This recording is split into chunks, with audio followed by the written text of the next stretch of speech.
సింహం, చిట్టెలుక. ఒక అడవిలో ఒక సింహం ఉన్నది.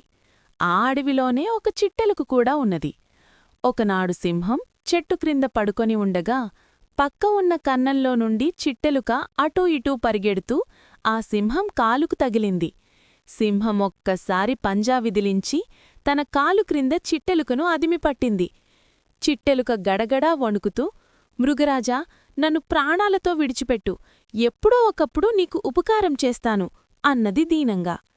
చిట్టెలుక మాటలకు సింహం పెద్దగా నవ్వి, ఏమన్నావు? నీవు నాకు సహాయం చేస్తావా? నా కాలుగోరంత లేవు. ఈ అడవికి రాజును నేనెక్కడా? కన్నంలో దాక్కునే నీవెక్కడా? పిసరంత ప్రాణంగల నువ్వెక్కడా? అలాంటి నీవు నాకు బదులు ఉపకారం చేస్తావా? ఎంత విచిత్రం! సరిలేపో అని సింహం పెద్దగా నవ్వుతూ చిట్టెలుకను వదిలింది. బతుకు జీవుడా అని చిట్టెలుక పారిపోయింది.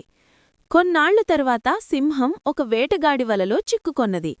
వలతాళ్లు గట్టిగా ఉండడంతో సింహం ఎంత గింజుకున్నా తప్పించుకోలేకపోయినది. కాసేపటికి వేటగాడు వచ్చి తనను బంధించి బోనులో పెడతాడో, ప్రాణమే తీస్తాడో అని విచారించసాగింది సింహం. అటువైపు పరిగెడుతున్న చిట్టెలుక సింహం దీనస్థితి చూసింది. అయ్యో పాపం అని జాలిపడింది. వలతాళ్లను తన వాదిడంతాలతో గబగబా కొరకసాగింది. అది చూసి సింహం ఆశ్చర్యపోయింది, సంతోషించింది కూడా. వలతాళ్లు కొరకడంతో సింహం వల నుండి బయటపడింది. చిట్టెలుక ముఖం చూడటానికి సింహానికి సిగ్గనిపించింది.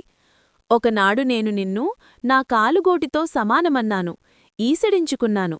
ఈరోజు నీవే నా ప్రాణం కాపాడావు, నన్ను క్షమించు అన్నది సింహం. ఆనాటి నుండి అవి స్నేహంగా జీవించినవి.